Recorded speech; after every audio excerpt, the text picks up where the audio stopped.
OTAs wrapping up today. Mandatory minicamp getting underway next week. You were able to go out to OTAs on Wednesday, Lynnell. Yeah. What were some of the things that you saw from the guys out there? Can I just preface this? First of all, I have notes. I was that geeked up about it. I want to preface it by saying it's really hard to have any meaningful, concrete takeaways from an OTA practice because it's helmets, jersey, and shorts. But there were a couple of things that stood out. Random. I have random notes here, and I'll just spill out the notebook here. And you ask me questions, and you all call in with questions as you have them based off of what I said. First of all, I think big picture, I've continued to say this is going to be one of the harder teams to make. This is the best roster, Toby, that the Commanders have had in a while, right? From top to bottom, I think Big time. the floor has been significantly raised. There's going to be competition everywhere. On the interior of the offensive line, I think there will be major competition there. My money right now on the two starting guards, week one, is Brandon Coleman on the right side, sitting in for Sam Cosmi, and then Nate Herbig on the left side. Over Allegretti. Over Nick Allegretti, yes. So that's – I felt that way when he was signed, that like Allegretti could potentially be in trouble. They're going to compete. The big picture takeaway for me, this offensive line is a long ways away from being solidified. I think the messaging that they've signaled is true. Laramie Tunsil is really the only guy guaranteed a starting job. I think they're going to let dudes compete. I know Biotish probably wins the starting job at center. But the rest is kind of TBD here. Brandon Coleman's been working inside at guard primarily from what I was able to see. Trent Scott was getting some work at left tackle. Andrew Wiley was getting some work at right tackle. I think going into next year, this offensive line's in a much better spot. I'm just curious to see how the final five is solidified. But Nate Herbig is a guy that I kind of want to introduce to the fans. And if they're asleep on him, don't be, because I think he's got a real shot to beat out Nick Allegretti for that left guard spot. How good do you think Coleman's going to be as a guard? I think he's going to be really, really good. I think he's got. I don't want to. It's hard here whenever you ask the hypothetical, because I want to hyperbolize. I think he's got all pro potential at guard. When you think about why he struggled at tackle and what he struggled with, it was the movement. It was the quick, skilled guys. When he latches onto you, his hands are like vice grips. Mm-hmm. So on the interior, when you're playing inside of a phone booth and you don't have to work super hard to get your hands on dudes, I think he's going to be a problem. One thing that also stood out too, the screen game is going to be. It may be the best in football next year. Yeah, they have guys that can get out and move. They ran the most wide receiver screens last year in the NFL. I wouldn't be surprised if they double that number. You know who was getting featured early and often and moved around to a bunch of different spots from what I saw? Jalen Lane. Deebo Samuel. They did. Jalen Lane did get, it was a little quirky play they ran for Jalen Lane. Like they motioned him across the backfield from one side of the formation to another. And they threw like a tunnel screen to him. I think they're going to do a bunch of that. But yeah, Deebo is going to be very versatile. Oh, dude. Like they're going to use him all over the place. The other question I'd have for you off this, what is your timeline you're thinking of Cosmi coming back? Because I've told people all along, I want to look exactly what date I'd picked out, but like I'm looking like week 10 because people are thinking he's just suddenly going to be back a lot sooner. And I just don't see that because you're looking at an injury that is significant that you're looking at a 9-month time frame, which I think kind of lines up. So he had surgery. If I went back and looked on social media correctly, he had surgery on January 28th. So if you line that up and you go 9 months from that date, obviously you get to October. The next game after that would be week 9, November 2nd. Like, I think anything before week 10 is great. I wouldn't expect him until the second half of the year, though. I think he's on the flight with them going. But I think maybe you wait till after the bye week and you bring him out November 30th versus Denver. I was going to say, do you send him on the trip to Madrid? But it's like, do you want him flying, dealing with extra swelling that comes from flying? Like, I don't know if you want to do that. Then you have a bye week on top of it. So do you just let him make his debut against Denver and have him ready for the stretch run? I'm not sure. I think it all depends on how the group plays without him. You'd be a fool to think that doesn't play a part into the thought. He's your best five. Process. If they're playing really well together, then maybe you can give him a couple more weeks. Yeah. But either way, you don't rush him. No. You don't rush him. And that's my point. Like, I think so many people just assume that, oh, he'll be back pretty soon into the season. I don't think so. I think you're looking at back half of the season that he'll show back up, which hopefully this team is a playoff team once again, and that's ultimately all that matters. He should be available for the playoffs. But I think that's going to be something to monitor as well. I wouldn't expect him any earlier than week 9 or week 10. Yeah, I think his return will be welcomed, but I do think this is why I just think they knocked free agency in the offseason as a whole out of the park. Even if Sam Cosmi doesn't play a snap next year, I like this offensive line. I agree. I like Brandon Coleman. To me, here's a take. Lou D. Pantry, clip this off. I think Brandon Coleman will end up being a better guard than Sam Cosmi. I think he will end up being a better guard than Sam Cosmi is. He's got better traits. He's longer. He's bigger. And he's more than or just as athletic. I think when you have Sam Cosmi on this offensive line, you have pluses at every single position of the offensive line. And that's something this team hasn't had since at least Trent Williams was here. When you think about Tunsil being a franchise left tackle, you think about Coleman eventually at left guard being a plus. You think about Biotish as a plus. You think about Cosmi as being a really good right guard. And you think about Connerly growing into that right tackle role. I think that's 5 pluses. That's something that you can build around. So I love what they've done to address the offensive line this offseason. For sure. And I like the thought process of, hey, we'll let the fans panic about defense and defensive end and pass rush and stopping the run. We're going to put our heads down and go, sure up the most important position group on this team, talking about that front 5. And I think they've done that from a depth standpoint and an immediate starter standpoint. Defense, though, listening to Joe Witt talk pre-practice, you really began to understand, like, they're very cognizant of the fact that, hey, we didn't play the run well enough last year. You think? And it was a big point of emphasis with them. Loved how detailed Joe Witt was, and we'll let you hear from Joe Witt coming up here momentarily.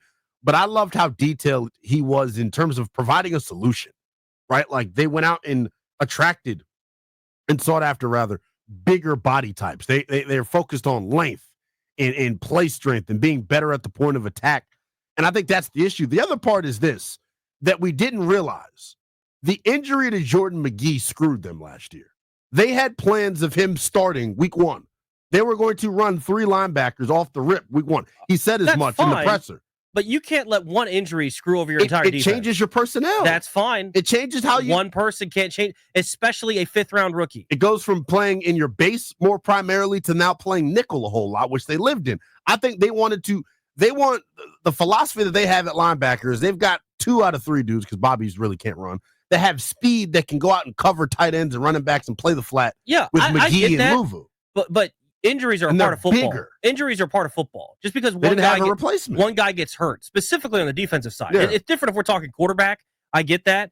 But on the defensive side of the football, you got to have other plans if a guy goes down. That happens. The other point about this, too, is they brought in bigger bodies. There's no question. But Javon Kinlaw has not been good against the run in his career. So I'm curious with the guys that they brought in.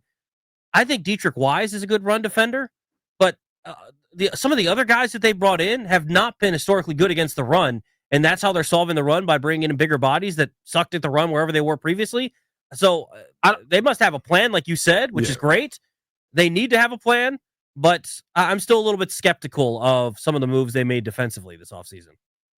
I think it's fair if anybody feels that way, but I look at, and you saw it toward the end of the year, the Tampa Bay playoff game, they come out and base to start, and they actually played the run really well in that game, but Jordan McGee got hurt again.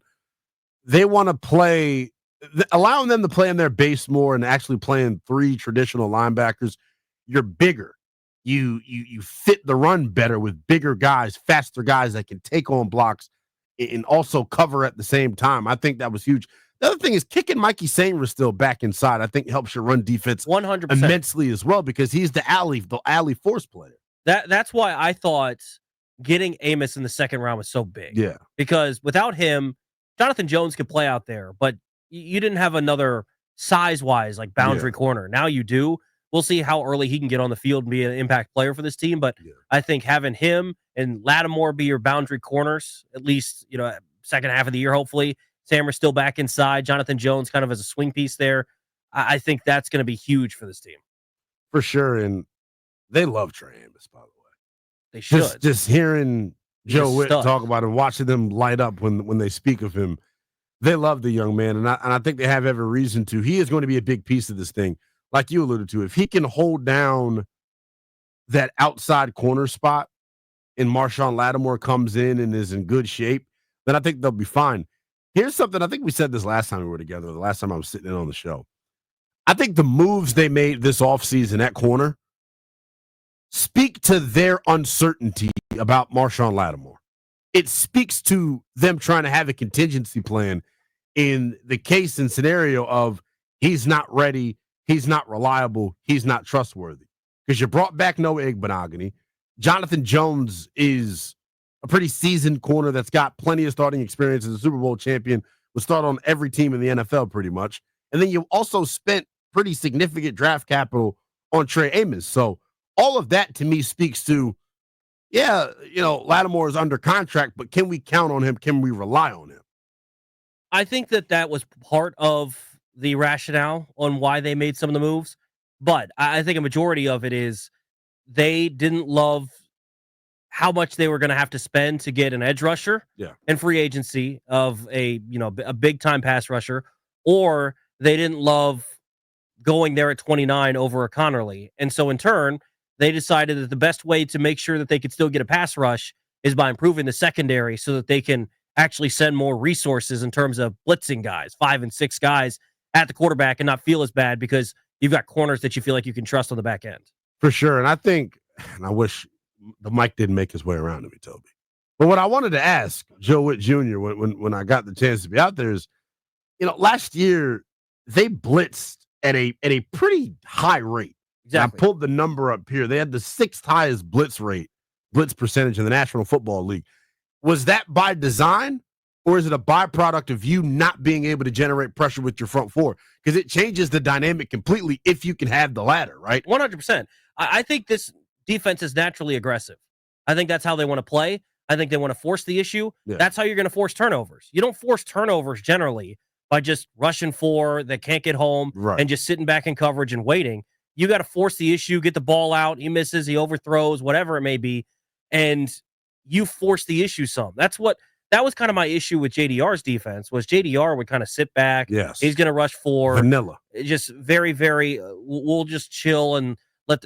I like that they're forcing the issue. Part of the reason too. Look, Lynnell, when you sign a guy like a Frankie Louvu, if you're just going to rush 4, then you're wasting Frankie Louvu. Right. That's how you got to use him, as that 5th defender who's either blitzing. And I think the interesting part about this that you brought up, going back to the run game, are they going to have some of these blitzes brought up more just to help out in the run game as well? Having some of these run blitzes called. So I think that's something that's going to be huge. And I think they looked at it and said, "What if you gave them the option?" Maybe I'm wrong here, but you even think back to Dan Quinn's days in Seattle. Mm-hmm. What did they have? They had a secondary, right? They had a nasty secondary. And in turn, you had some solid guys up front. You can think of Michael Bennett, but you don't remember as many guys. It's not like they had 4 dudes like the Eagles across the front. Mm-hmm. They were more so built from the back to the front and manufactured a pass rush versus having the pass rush and then hoping that their corners don't get left out to dry. I think it plays hand in hand. But to your point, the secondary improving should help out. I still have questions about the safety spot in terms of the secondary. And Joe Witt Jr., it always is, in our business, it's always like very reassuring when a professional that actually knows what he's doing, confirms one of your thoughts and beliefs. He singled out Jeremy Reeves in the presser the other day, saying that he's our special teams ace, but we need to find him a role on the defense because he does nothing but make plays. I am of the belief that safety spot opposite Quan Martin is wide open. Wide open. And I think it comes down to Percy. It comes down to Will Harris. I think it comes down to Jeremy Reeves. People are going to say, you're counting out Tyler Owens. He brought up Tyler Owens as well. I think for Tyler, if he can bang and is physical, I think they want to use him as a nickel and play him in the box. But, they're going to be good football players that get cut. What are you looking for in this second safety? Because you're replacing Jeremy Chin. Yeah, I want him to be able to do that. So you're going to be playing more of that strong safety down in the box. You got to be able to play to run well, covering more of the tight ends. But here's the thing, though. If you can play in your base defense more often and play through linebackers, I think the role of that second safety changes. I think you can play more too high looks if you want to, and things of that nature. But I think in that second safety, like you said, you got to be able to come down and fit the run first. I think that's your most important job is your ability to fit the run. Because if one guy's out of their gap, we know how consequential that can be for a run defense. But the one thing that Jeremy Chin struggled with a little bit last year, and it's ironic because I think the game he struggled the most was playing against the Titans, and Will Levis, he's awful. Chikakonkwo gave him the blues. He struggled to cover tight ends. I think we struggled as a team last year to cover the tight end. Who fills that role? He singled out Kane Madrano, and it was crazy. He asked, is he Chin or is he Luvu? I think they wanted to be a hybrid of both. He's the other X factor of this defense. Well, because if he can carve out a role, woof. To your point, though, about the linebackers, they're in an interesting spot where if they have one of those guys go down, they are small at linebacker. Very small. Like if Bobby Wagner were to go down or if Luvu or something were to happen, they are very small at their reinforcements at linebacker. So that's going to be intriguing to see exactly what they do. I like some of the speed that they have at that linebacker position. I think it's interesting, though, that you keep talking about them playing so much base. Yeah. Most teams nowadays just play nickel as their base because of how much passing there is, how many three wide receiver sets there are. Do you think that they're going to try to still deploy? I mean, you think about Philadelphia, they'll run three wide receivers, but that third wide receiver is like Jahan, and they never throw him the ball. So sometimes you can get away sticking with three linebackers on the field. I think ideally you want to have as much size and speed on the field at one time. I think when you play base, people have the thought process that you're giving up speed. You're not going to be, as successful covering the pass. I think in today's modern NFL, the ideal defense, look at what San Francisco had, their linebacking trio and what they were able to do. I think that's how you want to do it. And it may be what Washington's trying to replicate here. The key is going to be the guys up front, though. Like, does their roles change, right? Your ability to move.